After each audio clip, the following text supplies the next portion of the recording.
بله روشا داوی عرض هجا سوریا تایبت جیل روجاوایی کردستانی در باز بونا کاروانی علی کاریانا دزگاه خیرخوازی برزانی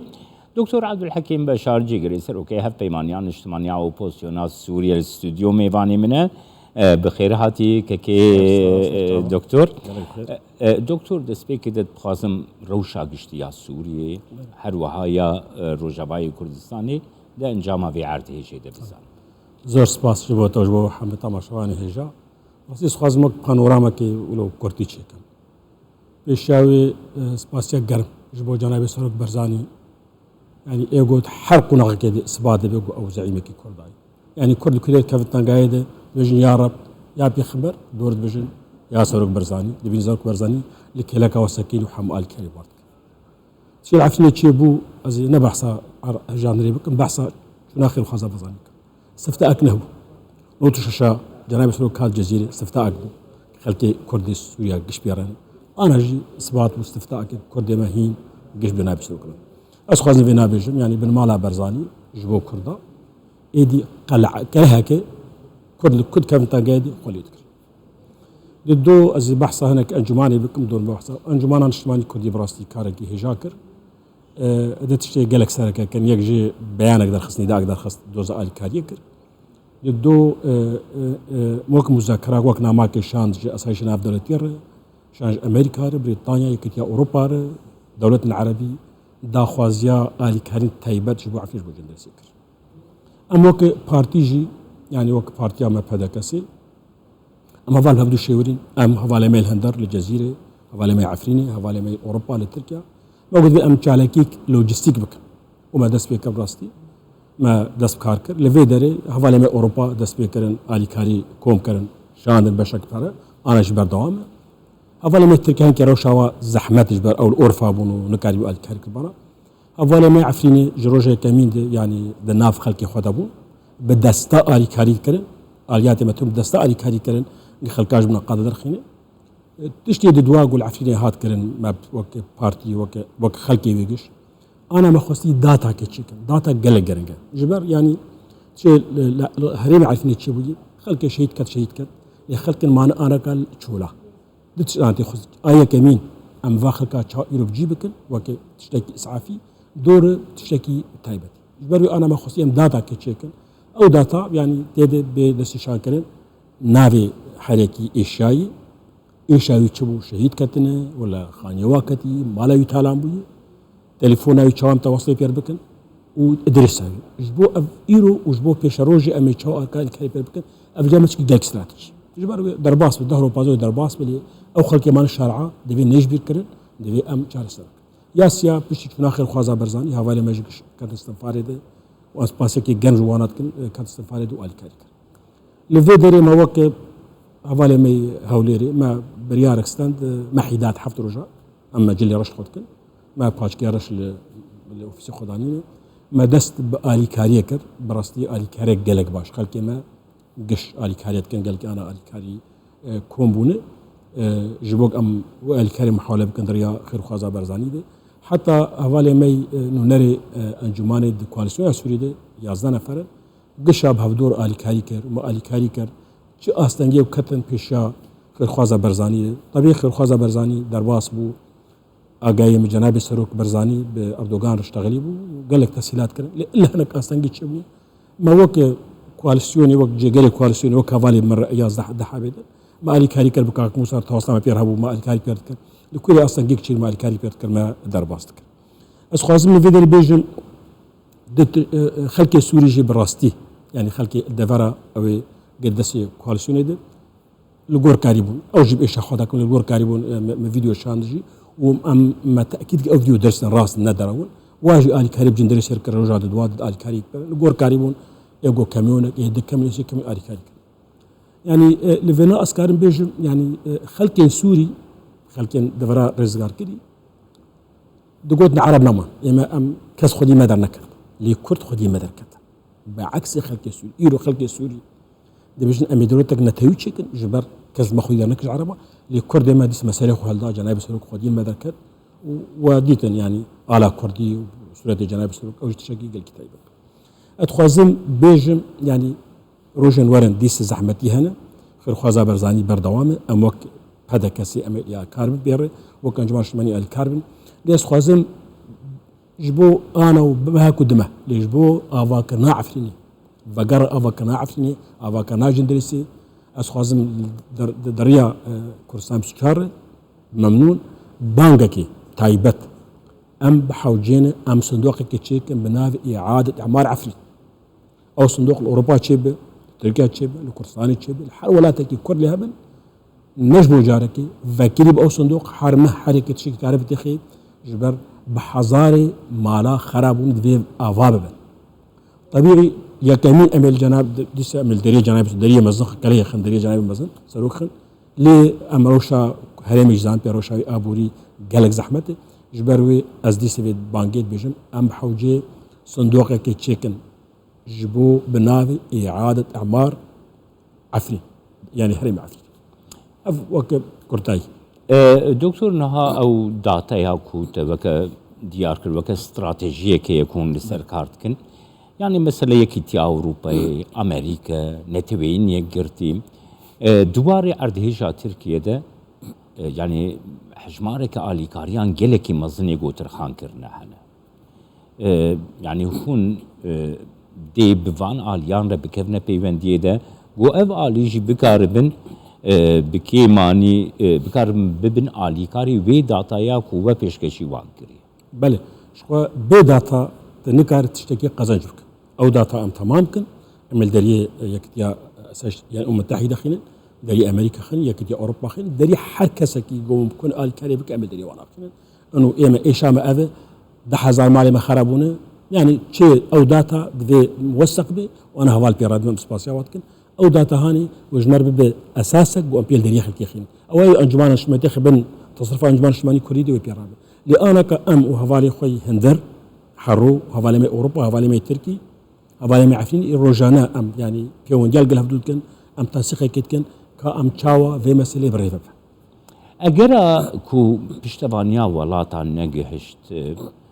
عفرینی جندريسي روجاوای کردستانی سوریه خوش يعني او جهنكو دبن كنترولا اوبوزيوني دنا چنه دكتور؟ يعني دفي أم تحسابي خوخن قونوك أم تخازوي تشب جبر كريزا مزنة يعني تركيا أنا كاد ديفيجن حتى أنا كاد تقديرات 4 مليار دولار خسائر تركيا وهين بالدوام تناسك تشتي مصروف حكومتي جو بك وبيجي 7 مليار دولار بيتر لسوريا جعينة تشتي جبروي دفي أزبروي أزبرجم وأم كرد دفي أم صندوق كتشك أم بيشيش خدس بيبك أم آلي كاره خبك آلي كرامتي خبك دور أفشكل كيجي بخاص يعني وقت أم بيجن جبروينا هاجر أم وقت صندوق كيفكن بردوام بالصالة قد صال جبر أم مشروعك استراتيجي نجبر روجكية يعني دروجك دوا ومهك دوا ده نكار جندريسي وعفريني وجندي كردي جو خرابون نكار أبابك نفس شيء استراتيجي فكري بين حرمانك كي حد صاكي كرد شكر بالكريبك مالي أبا روشا لسر عرده هي دكتور مثلا قربانيين لسر عرده او داتا دستي ودا جيهنا قالوا حجمارا وان چند بريندار چندن خانيين حرفي چندن خلقي درورنا روشا وان چاوايا انا سر كاردك جبر خلق جبو يرو وكي تشكي اسعافيه امرجنسيه يرو الي كاري دوزعين يعني جبو الي كاري خلقي بكن يعني او داتا بتشكي ما يعني داي باش قافكي بلا خلقي انا كابجي بكن كونكي بطانيكي خوارنكي وابجي بكن لاواد برتي كاركن او حوجيه وقتك حوجيه هناك وقته روجك ودو دهرش خلاص ناك حوجي وقتك دريج جهاندنا آلی کاریان وکی یکم دستگاه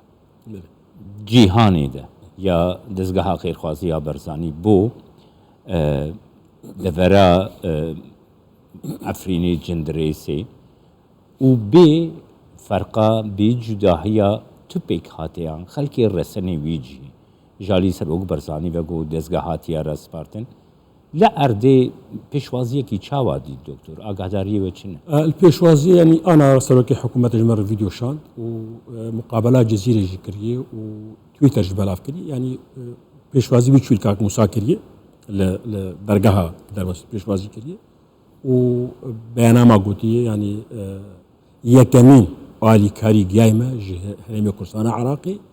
أسباسيا هرمي شملتي ودكم أسباسيا حكومتكم تويتر جي أفعال درخستية تلفزيون قطر جزيرة قطري بيركي بر قطر جال كيرشاندي اللي ديش دويت مقابلة خدجي تكسكري إنه يكمين آلي كاري جايمة جهنمي كرسان عراقي جايمة وخلق كي براستي يعني أوجي أخلاقي جناب سلوكي قلتي بد حركسي إشياء أوش بوما سركفناك سياسي نبس سركفناك إنساني سركفناك سياسي خلق كوي بينر كرت شهوات فكرة يعني ما أبدا فرق جها نقصي وكاك مساجي قلتو يعني از أقدار مشي إنه ابدا فرق وجه ناخ ناب يكي اشاي كرد عرب تركمان تشكس سرسرا وسجابا افعال كاشتر دكتور هروها يعني دزگاه خیرخواسی برسانی دو اوفیسا خو وکیل عفرینی يروها ترى عند نبيك جبوتي شو واتي وبيبنديا بدكسا انكسا ده آلی کاریا دزگاه خیرخواسی برسانی در سر عرضی دکاری چه به؟ يعني أنا أم وكن إنه نري هذا أنا كسيد أنجمان أم يازده حمد أز خوجة جري سلوكينا أم كارن آلي كاري بير بكن يعني أم كارن بارسناوي تأمين بكن أم كارن شونو هاتني نفري وجوهر ور أم تأمين بكن يعني تشتي لوجستيك أمانة بي وتشتي لوجستيك أم كارن آلي كارن بير ليه براسي أم حوجنا أنا إيرو هات خو يعني كارن جبر حطانا كده أنجمان دي قفتو جوه يجارك أم هر عفيني أم نر عفيني جبر قالك مسألة هنا هات خو يعني كارن هابونا مل عفيني هابونا مسركاني تشتكي استراتيجي لذا أنجمان اجتماعي إيدي نما تأخير يعني أمي كيد كارم بيجنكو أنا كسا ديل عفريني سريكاني غريسبي دي حول بديش بلي وفيسا دزگاه خیرخواسی برزانی يعني كي رواج حاجيكو برپرسیاری وی تیما آلیکاری بو باکوری سوریه و روجاوایی کردستانی دیار کرکو هر هفته آلیکاری دیب بکن جبو خلقی دوری يعني شوا دنرخني تي شواتي أبي ما قلت يعني براسي بو ما يعني جغيني إنسانية كردخ يعني كانوا سيانتا جناب سروب تايبتي إنه مجي مسترج مسري قومي لسركف نك سياسي بو كرداي يعني خلق يوي دفري شامل نيف خلق يوي دفرين يوي دفرا شامل نيف خلق كان أخبار نقلت كان إنه يا كمين آلي كاري درباس مش كردستان عراقي يا كمين آلي كاري درباس بفرق بجهل خلقية توزعتي جبوما أفايا برناد نامواد آواتك أو برايا آلي كاريج مرشد بوغ أف خلقانا بيتر ما في كردا بيش روج بيتر ما في كردا اجدر في دزگاه خیرخواسی برزانی دكتور عبد الحكيم يعني داوخازا وچیه جه رایا گشتیا جیهانی دزگهین نافنتوی امریکا يعني بتش آوایی دکارن دوی پروسه ده آلیکاری يعني نما انجمانه يعني تركيا دولة بهيزو فري وخلق يجي برن دوستي وخيا كرت قاسي خلق آلیکاری بيفاتن ورجيم سوري جوال وين هنا ام بتني وين هذا ام بتني جناب سوق برزاني تني بفات ورا ما فاتي حطانك